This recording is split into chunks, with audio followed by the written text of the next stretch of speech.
is the Sensitive CEO Show, igniting sensitive entrepreneurs to grow your heart-centered business.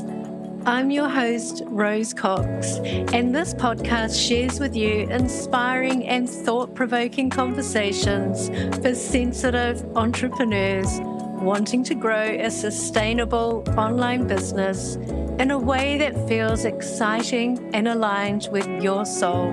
Along with my carefully curated expert guests, we share science-backed advice, proven strategies, and the systems we use to succeed in our businesses and our lives as highly sensitives, introverts, and empaths.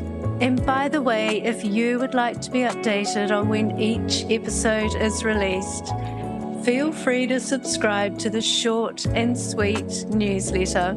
You'll also get weekly recommendations and tips, especially for HSPs, empaths, and introverts. To subscribe, pop on over to the website sensitiveceo.show or rosecox.com/pod.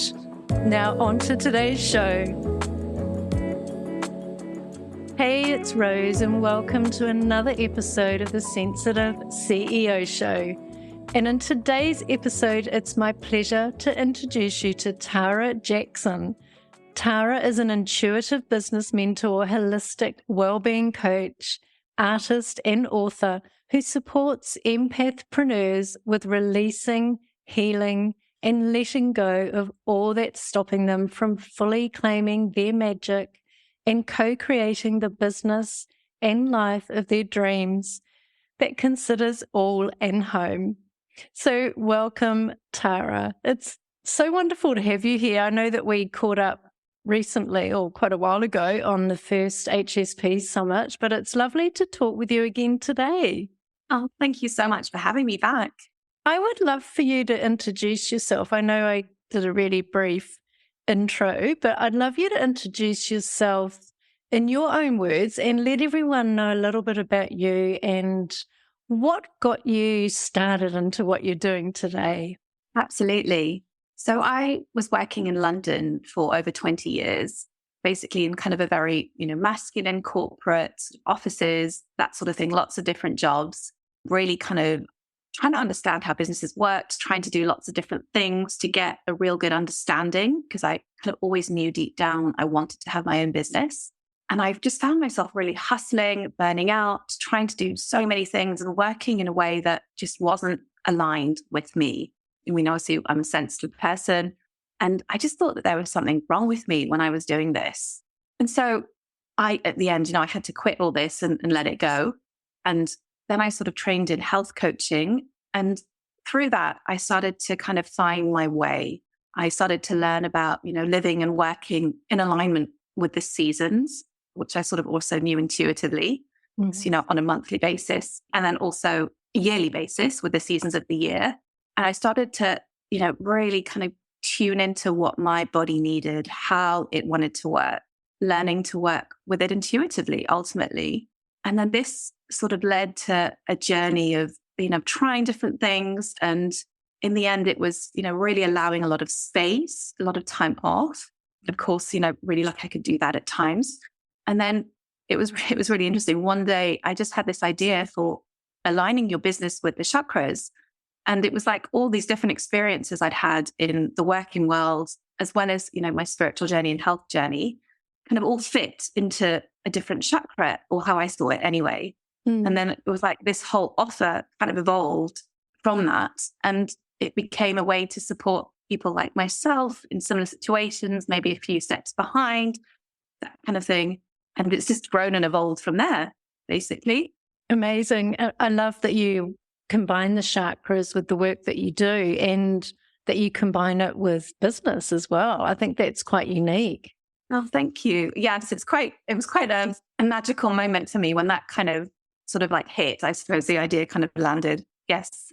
And you also work with color. You use the chakras with color and also regression work. Is that right? Yes, absolutely.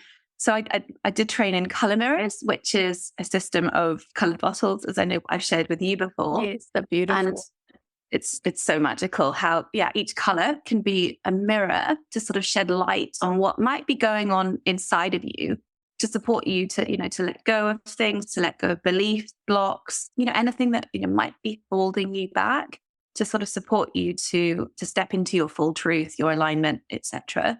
And so, yes, I use color, which of course the colors link to the chakras. And also each color can link to different past lives if it shows up a lot in a reading, or if, you're drawn to a particular color, there could be certain specific issues within that color, which might, indicate a past life there, or, something in this lifetime even. And that can all support you with the healing and the holding to move forward. So yeah, that's kind of how I work with the colors and regression work. Amazing. And how does it clear, well, how does working with the colors clear the blocks that, people have in their business and I guess in their lives as well? Absolutely. So I could give you an example. For example, the color red. So this is, it's the base chakra. It's our, our survival, our safety, our rooting here on earth. And if let's say that, the color red was showing up a lot, or it's something, you either maybe really are drawn to, or perhaps even repelled by, it could be, as you'd start to dig in deeper and sort of really feel into it and things, and, ask some questions, of course. It could be things around money, survival, judgment, guilt, boundaries, maybe feeling a bit of a victim. And these things, as they rise, are all sort of issues, things that could be stopping you in some way in business or indeed life. And it's like the color kind of opens this up. It kind of brings things into your awareness. Even triggers in your day-to-day life can rise when you start to work with the color. And then you're able to go in and heal it, maybe through, visualizations, or you can even bathe in the color bottles or work with the color, like have the color red around you, wear more red. And so it sort of supports you as well. So there's a few different ways you can do it, but working with color can really just provide more insights and also opening to what might be rising. Amazing. I love that. And if someone was to, say if someone wanted to do this on their own, is that possible? Or do they need to sort of have a colour mirrors session to find out which colours they need to work with specifically? No, I mean, of course, you can go deeper with someone always holding and supporting you and guiding and, being a mirror and that sort of thing. But you can absolutely look at what colours you're drawn to. And I mean, the thing is, the colour psychology behind it, you probably, need to have a little bit of an understanding of that to be able to sort of see what colours can maybe possibly mean. I mean, for another example is when I was younger, I was obsessed with the colour red as a child.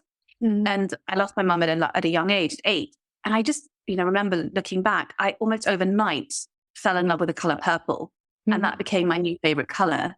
And just, when I learned about color psychology a bit from color mirrors, purple is all about grief and wanting to escape the body, wanting to be in the, the higher realms, as well as other things. But it was just so interesting to see how that then became kind of like my sort of safety blanket, my security, and everything I had was purple, absolutely everything.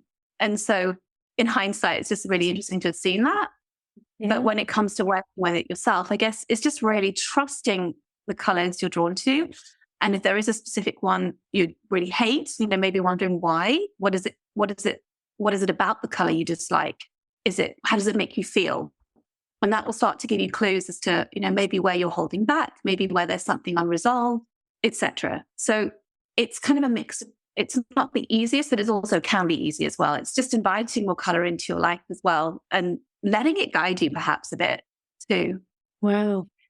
I think we might have discussed this before, but purple's definitely one of my favorite colors as well. Yes. And it pops up everywhere. It was one of my business names many years ago.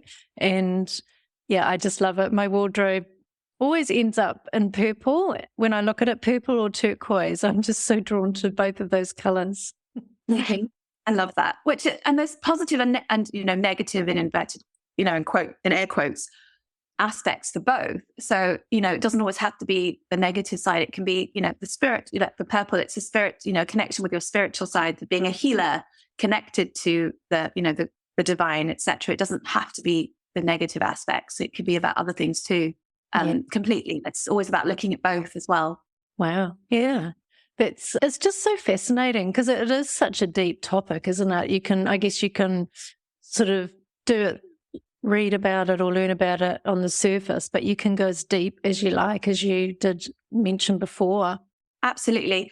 And it's just so fascinating. So I work with color, and I tend to do quite a lot of kind of things on my social media with color. And, for example, at the time of recording, I'm doing a weekly thing called the Colors of Wealth. And so each week is a different color. And every time I work with this color, it brings up issues in that color for me, of course, and another layer and another level. And so it's sometimes it's quite exhausting, but also quite magical to sort of see what it's going to bring up, within that color for me to look at, for me to dive into deeper, for me to step more into my alignment, and so it's quite a powerful tool. It can seem subtle, but I think once you're really aware of it and really in tune with it, oh my goodness, it has such power. It really, really does, for me anyway. And I think when you're drawn to color, and it really can do that for you. Mm-hmm.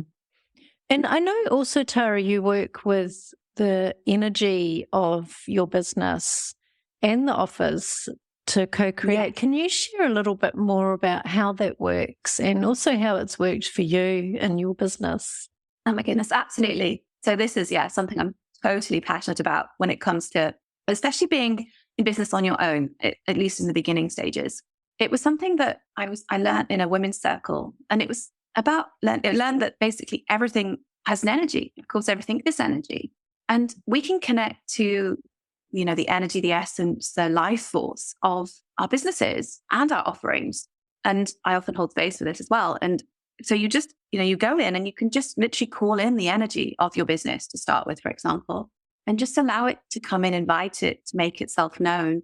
And as you get to know it, I get very visual experiences. You might be just a known feeling. It might be, as you might hear it, it might be something totally different. And it's just allowing that to kind of come so you can begin to form this relationship with it. And then as you do, and that grows and you nurture it, which is very important, you can start to ask questions. You can start to lean on it for support. It's like having, this co-creator, a CEO maybe in your business with you who literally can guide you. And I've used this since that sort of first idea with the chakras and the business, I've used it for every single thing since then. So I created offerings from that, an 11-week program. All my books are written through creating and connecting to the energy of the book. And then just daily or, weekly let's say connections, just to, really trust that guidance, trust that connection and allow it to co-create with you. And it's such a magical way of doing business. It's so beautiful. And it's like, I'm picturing a higher being or a higher self, as you mentioned, as your CEO or as your guide. Yes. That's just amazing. I love that. And Absolutely. I guess it makes so much sense, doesn't it? Because we intuitively know what is right for us and for our businesses. Absolutely. And it doesn't matter what you call it, really, at the end of the day. It's just about knowing there's that support for you there and that you don't have to do it all on your own as well sometimes. And that in itself is just so supportive and liberating, and it just makes it a lot more flowing, I think. And then you don't always push. And just to say, when you do it this way, there is definitely a huge element of trust and letting go, as there always is with, trusting intuition. Yeah. And so, you're not pushing to make things happen. Often it's the guidance, there'll be no guidance, or it will be, wait, stop, don't do anything, or do something like self-care. And then there'll be a burst of action, for example, or an idea, And so it's a very different way of working that does not go with the way I think many of us have learned to do business. But it's definitely not the corporate way, is it? No, no, not at all. How do you recommend people tap into their inner CEO? I would just take yourself into, meditative or calm state and just go inward and just have the intention for it to join you, ask it to invite it in, and just, you might need to do this a few times. You might need to spend some time doing it and just allow it to come to you and invite it to make itself known, and then just see what comes and let it guide you. Really, it's about letting go. and just letting it arise. I mean, I have meditations as well and things on that, which people could use as a starting point, but it's absolutely possible for you just to do it on your own. Just have that intention. And I love how you said about letting go, because I know it's quite common for people to hear that inner voice, but to then go straight up to their logical brain and think, oh no, I know better, rather than actually listening to their heart, listening to their gut, wherever their inner guidance is. So what would you recommend? How would you recommend someone kind of pushes that, like barking dog or whatever you want to call it, aside, and just really, really letting go and trusting that even if it might logically not sound like the right choice, when intuitively it is? So there's a couple ways. So first of all, actually, you don't always have to take yourself into meditative state. You could just, you could start by journaling with it. You could use your non-dominant hand to ask questions, just to sort of take you out the logical mind a bit. Maybe start, soul of my business, or whatever you want to call it, energy of my creation. Please come forward. What do you have to say to me? Kind of thing, or whatever you want to ask, and just see what comes, and just let it come without judgment, without having to do anything. You could also take a walk with it. You could just go for a walk to get yourself out your head. Basically, the idea with both of these is you're taking yourself out your head and getting into your body in some way. And when you do that, have the question to ask around, what do I need to know? Are you there? Please connect with me, etc. Just an openness to that. Yeah. And as you, walk or journal, just see what comes. And that's okay if nothing doesn't. That's totally fine. Just try again another time. And maybe rather than even doing the whole of your business, you could ask us for a specific offer. Maybe there's an offer that you have, or a book, or I don't know, a small thing, something that you don't have a lot of attachment to perhaps. And just ask it to connect with you. And again, just see what comes, allow it to guide you, allow it to make itself known. And when it does, and if it does, whatever guidance it gives you, trust it. Just try it. Just listen for that one small thing. Not asking you to change anything else in your life or your business. And just do it for that one small thing and see what happens. Because, obviously it might take a bit of time to trust this way, to trust this process. But if you try it with something small and let it lead, really, really honor that. Because, that's a huge part, is you have to honor that guidance. And then it will come, it will get louder, it will get stronger. And just let it come that way, rather than this, giving up your whole business perhaps. And that might be a way in, if it's, the mind stuff is coming in, the head stuff, and oh my goodness. So at least then, you're in control of the other stuff, but just that one small part that you're trying it with as a starting point. I love that. Great tips. Thanks, Tara. And yeah, it's baby steps, isn't it? For someone who hasn't done this before. And I guess someone who doesn't fully trust in their own intuition.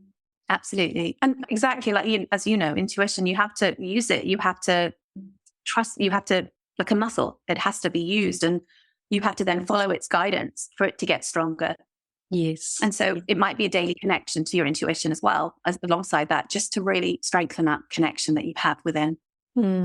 Absolutely. I love making it part of my daily routine, having meditation and journaling. And yeah, there's so many wonderful tools that we can use, aren't there? Oh my goodness, absolutely. And it's just such a beautiful, nourishing way to do business and to connect when we have that support and that connection. It's, makes it so much more. There's such a depth to it and a richness, I think. Yes. Yeah. So changing tech a little bit, well, it's all linked. It's all very linked. Yes. But I know when we spoke for the first HSP Entrepreneurs Summit that I hosted, I specifically reached out to highly sensitive people. And of course, you are also highly sensitive. And I know that you are very good at leaning into the strength and the power of your sensitivity. I would love you to share with everyone, Tara, how you do that. Absolutely. So, I mean, what we've just talked about is a huge part of that. It's, as a sensitive person, you feel a lot. You feel so much sometimes. And so there's sort of there's a kind of like a double part to it. First of all, I have to really honor that sensitivity, honor my body more than anything else. And as I sort of talked about in the intro, really working with the seasons and cycles is a part of that for me. the periods of the 4 seasons, for example, spring, summer, autumn, winter, of my own inner cycle, and then a year. And when I do that, I just become more aligned with myself because I'm resting more. I'm following the guidance and action at times when I am more active, and my body is in more harmony. And through that, I'm then able to really tune into my sensitivity more because it doesn't get so exhausted, frazzled, and burnt out, I'm able to really connect more deeply to, for example, the soul of my business, the soul of my offers. My creativity can flourish, and I, just allow more spaciousness to tune into these parts of myself. But it's not like one thing. It's an ongoing journey with it that changes.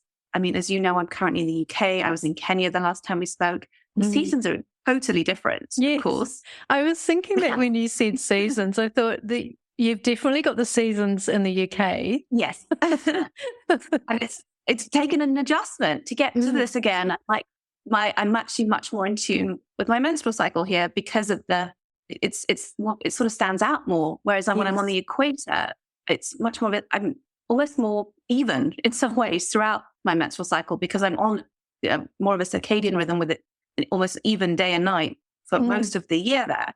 Yeah. So it's really an awareness of yourself and how you change with the seasons or you change with the environment you're in. And then through that, you just have to really honor yourself, your needs for your sensitivity to flourish. That's what I really find. Yeah, that's amazing. I hadn't thought of it like that the menstrual cycles are affected by how close you are to the equator and how varied the lengths of the days are and the seasons and everything. That's fascinating. It is so fascinating. And honestly, being back in the UK now after almost 3 years in Kenya, it was a bit of a shock to my system. It keeps me, really keeps me going. It's like, I thought I had this figured out. No, you don't. No. Yeah. It's really interesting, definitely. Oh, it would be. And quite an adjustment, as you say. Yes, absolutely. Absolutely. So you mentioned before, Tara, that you've got some books. I would love you to share what your books are. Oh, thank you. Yeah. So my first one is called Embodied, and it's a self-care guide for sensitive souls. And that's very much, my journey to how I got into doing what I do in some ways, lots of addictions and numbing. And whilst I was living in London, alongside all that, the working things and just, sort of that journey to really starting to become more in tune with my body and its needs and ultimately, how to care for myself as a sensitive person. And then sort of the next 3 came in quite quick succession. I've got Embodied Business, which is all about grounding and aligning your business with the chakras, looking at some of the blocks that can come up on the entrepreneurial journey in alignment with the chakras. Embodied Creation is all about co-creating with the energies. So what we talked about, the soul of your business, maybe something else you could co-create with an energy of, like through nature, for example, as well. And it talks about the seasons of creation as well in that book. And then my most recent is called Embodied Wealth.